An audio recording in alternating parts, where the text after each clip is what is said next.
بسم اللہ الرحمن الرحیم۔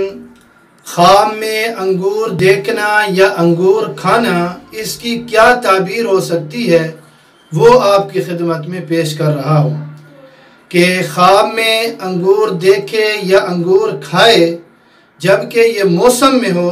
تو یہ دنیاوی تر و تازگی یعنی خوشحالی کی طرف اشارہ ہے، اور ایسے رزق کی طرف اشارہ ہے جو دیر تک رہنے والا ہو، یعنی کسی وسیع اور ذخیرہ شدہ مال کی طرف اشارہ ہے۔ اور بے موسم کے دیکھنا وقت سے پہلے ملنے والی خیر کی طرف، یا پھر مال حرام میں مبتلا ہونے کی طرف، یا پھر کسی مرض میں مبتلا ہونے کی طرف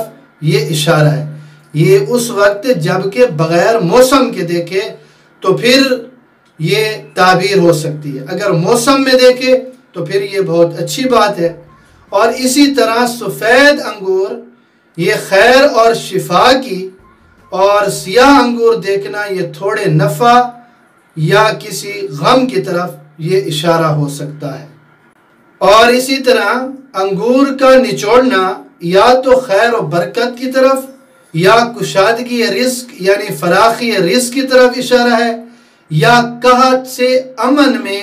رہنے کی طرف اشارہ ہے کہ قحط سالی آئے گی تو جس شخص نے خواب میں انگور کھائے یا دیکھے تو وہ اس قحط سے مامون رہے گا، امن میں رہے گا۔ اسی پر ایک واقعہ آپ کو سناتا ہوں کہ حضرت نوح علیہ السلام بیمار ہوئے تو اللہ رب العزت نے انگور کھانے کا حکم دیا، تو اللہ رب العزت کے حکم سے حضرت نوح علیہ السلام نے انگور کھائے، تناول فرمائے، تو ان کو اس بیماری سے شفا مل گئی، وہ صحت یاب ہو گئے۔ تو اس لیے خام میں انگور کھانا یا دیکھنا جبکہ یہ وقت پہ ہو، موسم میں ہو، تو پھر یہ کسی مرض سے شفا کی طرف بھی اشارہ ہو سکتا ہے۔ تو یہ چند تعبیریں تھیں جو آپ کی خدمت میں پیش کرتے ہیں۔